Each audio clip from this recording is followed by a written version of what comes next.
CEN news देश प्रदेश की ताजा तरीन खबरों के लिए CEN न्यूज को सब्सक्राइब करें और रहें पल पल की खबर से हर पल बाखबर।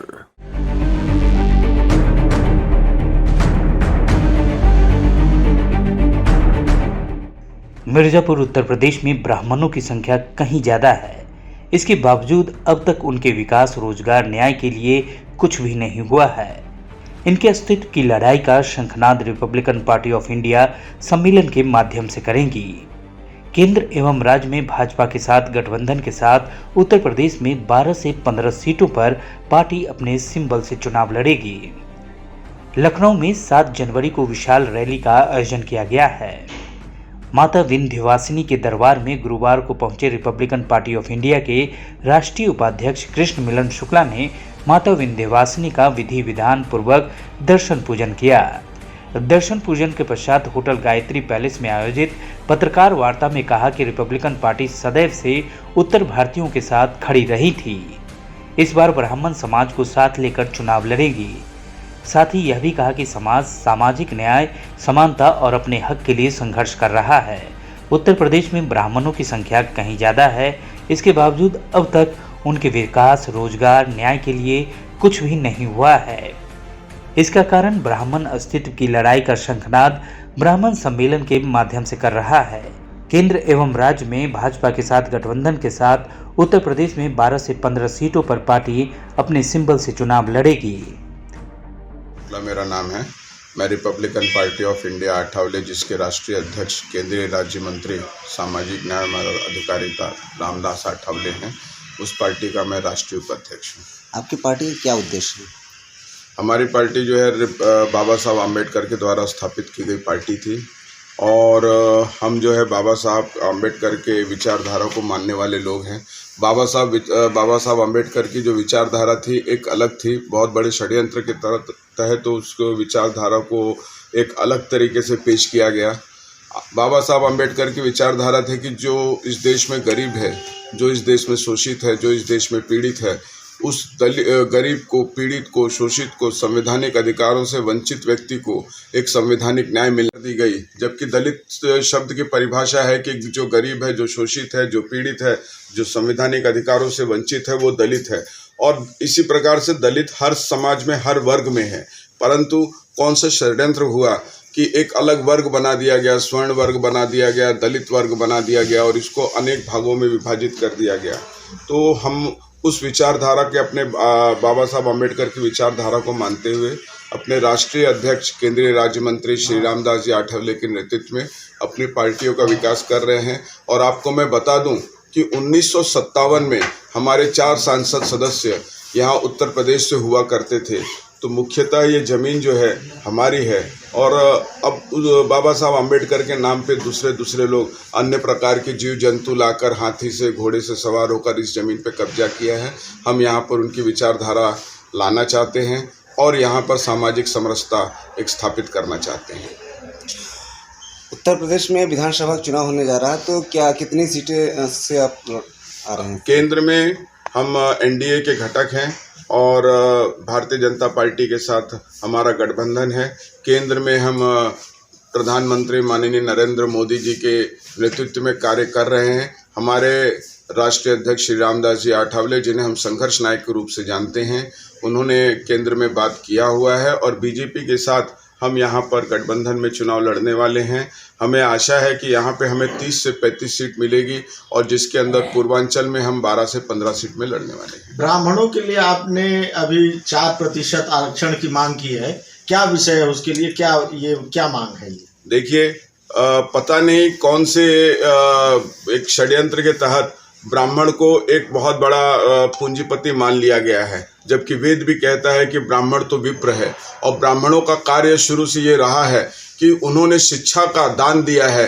सबका एक तरीके से कार्य करने का जो एक लोगों को अगर कोई शिक्षा देता है या कहीं कोई काम करता है तो उसकी न्यूनतम वेतन फिक्स है, परंतु ब्राह्मण ने कभी शिक्षा देने के लिए अपना न्यूनतम अधिकार नहीं मांगा लोगों से। शिक्षा का दान दिया और बदले में जो दान मिला उसे सहर्ष स्वीकार किया, परंतु ब्राह्मणों को कहीं भी एक अलग विशेष रूप से दर्जा न देते हुए, उसे पूंजीपति मानते हुए उसको एक मौलिक अधिकार से बाहर रखा गया है।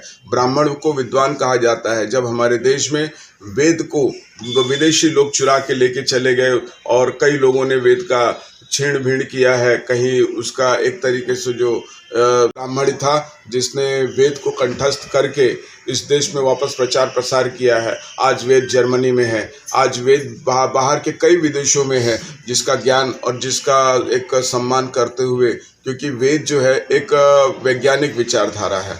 और जो ब्राह्मण ने कंठस्थ करके इस सामाजिक संस्कृति को बचा के रखा, उसी ब्राह्मण को आज शिक्षा से वंचित किया जा रहा है। ये बहुत विषम परिस्थिति है। मैं ब्राह्मण समाज का हूँ और मेरे लिए अत्यंत दुखदायी होता है, मेरे लिए पीड़ा की बात होती है कि ब्राह्मण एक बहुत अलग समय से गुजर रहा है। अल्पसंख्यक क्या मतलब इस देश में बदल दिया गया है, जबकि ब्राह्मण स्वयं इस देश में 4.2% रह गया है और 4.2% की जो जनसंख्या है ब्राह्मण की, उसको अल्पसंख्यक घोषित नहीं किया गया है, बल्कि 22% जो समुदाय है उसको घोषित किया गया। ब्राह्मण किसी का विरोध नहीं करता है, ब्राह्मण किसी को आरक्षण देने का विरोध कभी नहीं किया है, परंतु ब्राह्मण को शिक्षा से वंचित नहीं किया जाए। मेरा मानना ऐसा है कि मौलिक अधिकार, संवैधानिक अधिकार सबको मिलना चाहिए और ब्राह्मणों को शिक्षा का मौलिक और संवैधानिक अधिकार मिलना चाहिए। आज ब्राह्मण जो है मेडिकल के क्षेत्र में, इंजीनियरिंग के क्षेत्र में या अलग अलग जो पढ़ाई के क्षेत्र हैं उससे उनको शिक्षा से वंचित किया जा रहा है। तो उस क्षेत्र में ब्राह्मण की जनसंख्या के हिसाब से 4% का आरक्षण जरूर है, मिलना चाहिए। ब्राह्मणों को शिक्षा में आरक्षण की बहुत ज़रूरत है और ब्राह्मण सिर्फ शिक्षा में मांग कर रहा है, उसे शिक्षित होने दीजिए, क्योंकि हमारा जो सनातन धर्म है वो कहता है कि हम विश्व को अपना धरोहर मानते हैं। हमें आप शिक्षा के लिए रोकिए मत, हमें आप शिक्षित कीजिए। हम शिक्षा लेने के बाद इस देश में अगर जगह नहीं मिलेगी नौकरी की तो हम विदेशों में भी जाके कर लेंगे और एक समय आएगा कि ब्राह्मण अगर शिक्षित होगा तो देश का विश्व गुरु बन के इस देश को पूरे विश्व का विश्व गुरु बनाने में एक कार्यरत सिद्ध होगा।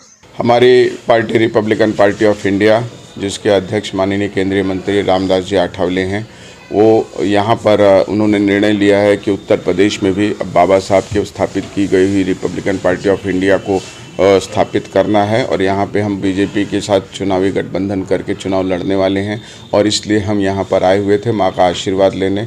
विंध्याचल माई के आशीर्वाद से हमें यहाँ पर सफलता प्राप्त होगी, ऐसा इसलिए हमारा ये आज का दौरा था। ये आरक्षण का मुद्दा चल रहा है ब्राह्मणों, क्या है आरक्षण? देखिए, आरक्षण का मुद्दा एक अलग चीज़ है।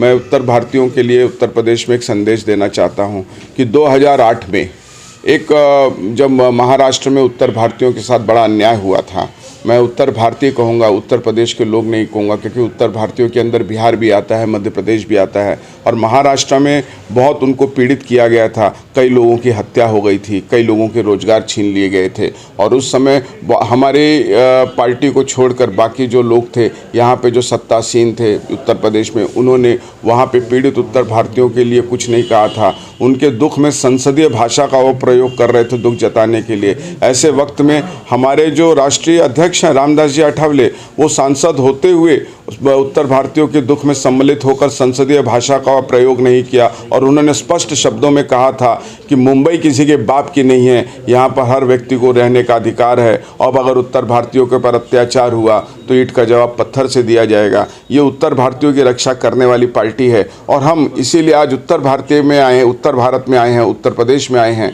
और यहाँ के लोगों के लिए एक संदेश लेके आए हैं कि हमें यहाँ की आप जगह में अपने साथ मिलाइए और महाराष्ट्र में आप हमारे साथ हैं। अगर Republican party of India Maharashtra में आपकी रक्षा कर सकती है तो Republican party of India Uttar Pradesh में भी आपकी हर पार्टियों से रक्षा कर सकती है। भाजपा साहब का गठबंधन भी है, तो क्या चुनाव लड़ेंगे? यूपी में भी चुनाव लड़ेंगे? जी, हम एनडीए के घटक हैं, राष्ट्र स्तर पर हम भारतीय जनता पार्टी के घटक हैं। महाराष्ट्र में हमारी बहुत महत्वपूर्ण भूमिका होती है एनडीए के लिए। हम महाराष्ट्र में हमारा एक अपना स्थापत्य है और उत्तर प्रदेश में हम 12 से 15 सीटों पर चुनाव गठबंधन में लड़ने वाले हैं। 7 तारीख को हमारी कल रैली है लखनऊ में आवास विकास कॉलोनी के पास, जहाँ पे हमारे राष्ट्रीय अध्यक्ष श्री रामदास जी आठवले उस रैली को संबोधित करने वाले हैं।